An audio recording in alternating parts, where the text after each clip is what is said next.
Dans cette vidéo, je vais t'expliquer pourquoi tu dois payer les honoraires d'agence avec un grand sourire. Hey, salut, j'espère que tu vas bien et bienvenue sur la chaîne. Et sur cette chaîne, comme tu le sais, on parle investissement et investissement immobilier. Donc si ces sujets t'intéressent, active la cloche des notifications.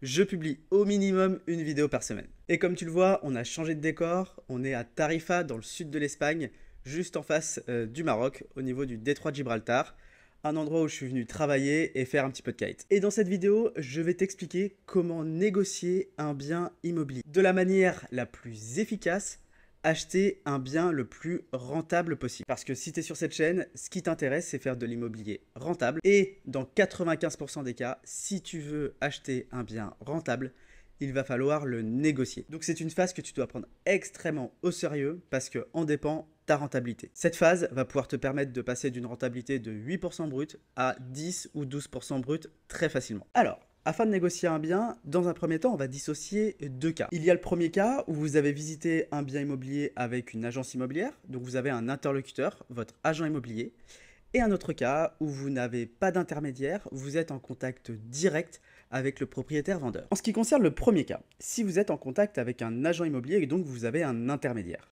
le premier conseil que je vais vous donner, ça va être d'intégrer l'agent immobilier à la stratégie de négociation. Ne le mettez surtout pas de côté, pour plusieurs raisons. Votre agent immobilier a des éléments que vous n'avez pas. Il connaît les vendeurs, il est en contact avec lui depuis très longtemps, il connaît le contexte de vente, les raisons de la vente, il a aussi tout l'historique des visites, donc ne le mettez surtout pas de côté en termes de stratégie de négociation.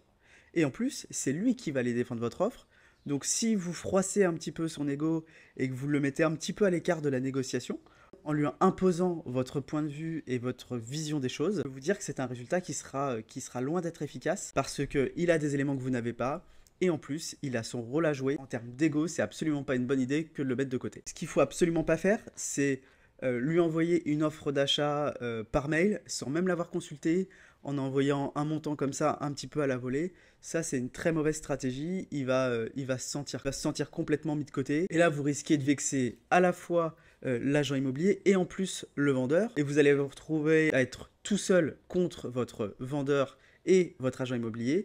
Alors que notre objectif, c'est d'avoir l'agent immobilier de notre côté, de l'intégrer à la stratégie pour aller négocier le prix net vendeur de la manière la plus efficace possible. Alors ce que je vous conseille, quand vous voulez rédiger une offre d'achat et faire une offre d'achat sur un bien, c'est soit de l'appeler si vous êtes à distance ou carrément aller le voir et lui dire voilà, je souhaite acquérir ce bien, d'après mes calculs dans ces conditions financières-là, ce bien ne m'intéresse pas en l'état actuel, mais par contre, si j'arrive à l'acheter à un certain prix, ça peut m'intéresser. Donc je voulais en discuter avec vous, monsieur l'agent immobilier, et voir votre vision et savoir, d'après vous, vous qui connaissez les vendeurs, comment on doit présenter l'offre d'achat, quels arguments on doit mettre en avant, est-ce que vous souhaitez qu'on commence par faire tout de suite une offre d'achat qu'on rédige pour avoir un écrit, est-ce que vous voulez sonder un petit peu avant par téléphone, voilà. Et là, vous allez définir et construire avec lui la stratégie de négociation.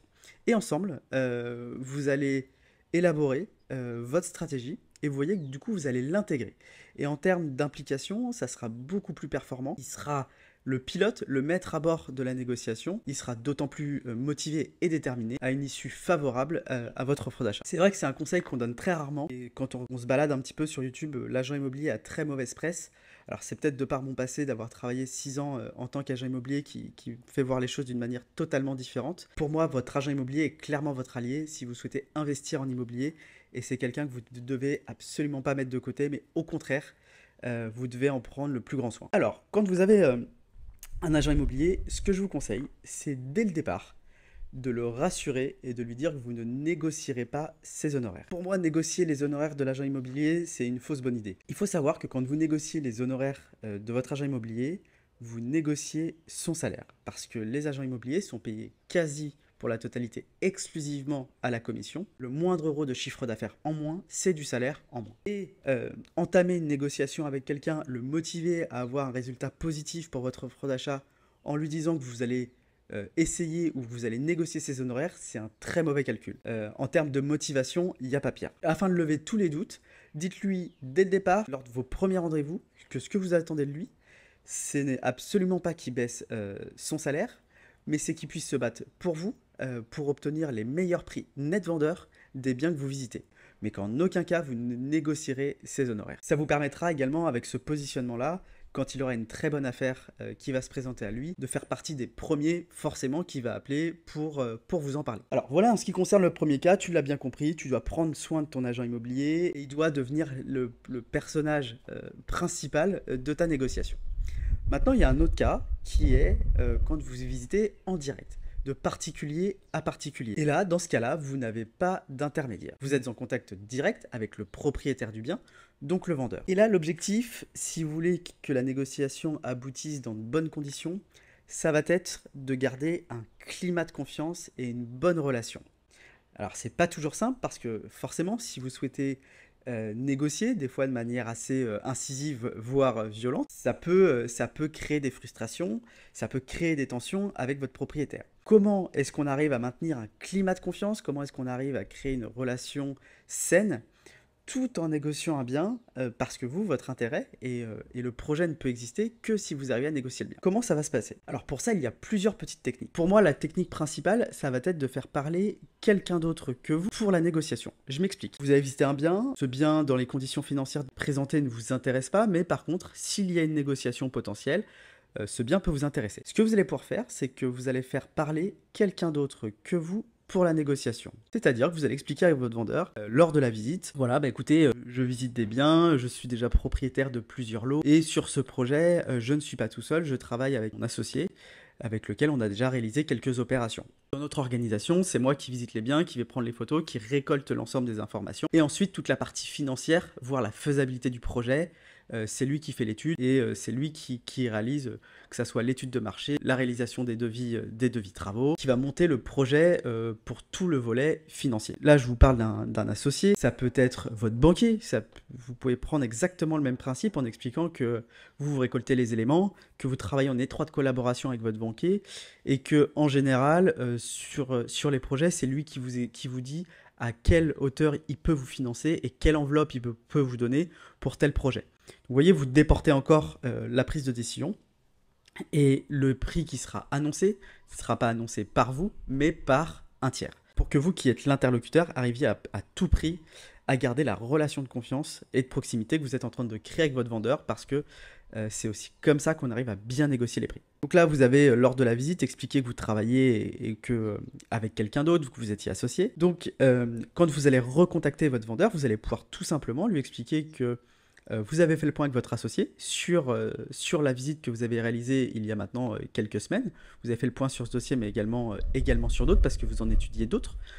N'hésitez pas à commencer à ce que le propriétaire-vendeur ne se sente pas forcément en position de force, mais sente que ça soit son bien ou quelqu'un d'autre, c'est pas un souci, vous avez la capacité de rebondir, vous n'êtes pas fixé que sur le bien qu'il propose, mais qu'il peut y en avoir d'autres. C'est toujours intéressant, ça évite de le mettre en position de force. Et donc là, vous allez lui expliquer que tout simplement, après étude de votre associé, son bien fait partie des biens qui ont retenu votre attention parmi 3, et que par contre, beaucoup de choses qui conviennent, beaucoup de choses qui vous intéressent, mais qu'il y a une chose qui ne rentre pas dans les clous aujourd'hui, c'est l'aspect financier, parce qu'en l'état actuel, dans ces conditions financières-là, ce bien ne peut pas vous intéresser. Voilà. Que quand même vous avez fait les calculs et que vous vouliez en parler avec le vendeur et savoir lui quelle était sa position. Et là, vous allez pouvoir commencer à annoncer à partir de quel prix, à partir de quel montant le bien peut vous intéresser et vous allez commencer à voir ses réactions. Et le fait que la décision a été prise et le prix est annoncé par quelqu'un d'autre, vous permet de maintenir, vous l'avez compris, le climat de confiance et d'entrer en négociation. Ça, c'est une méthode que j'ai pu expérimenter et qui fonctionne extrêmement bien. Voilà, je viens de vous donner quelques astuces pour négocier des biens. N'hésite pas à me dire en commentaire si toi aussi tu as des méthodes ou des astuces pour négocier les biens de manière efficace. Je suis toujours preneur, je trouve ça toujours intéressant de pouvoir échanger sur des petites astuces, sur des petites méthodes. Donc n'hésite pas à partager ça en commentaire. J'espère que cette vidéo te donnera quelques pistes de réflexion, qu'elle te permettra d'être plus efficace pendant tes négociations. Maintenant, il ne te reste plus qu'une chose, c'est le passage à l'action et de négocier les biens que tu vises le mieux possible. D'ici là, n'hésite pas à liker cette vidéo, t'abonner à la chaîne et activer la cloche des notifications. Et moi, je te dis à la semaine prochaine. Ciao!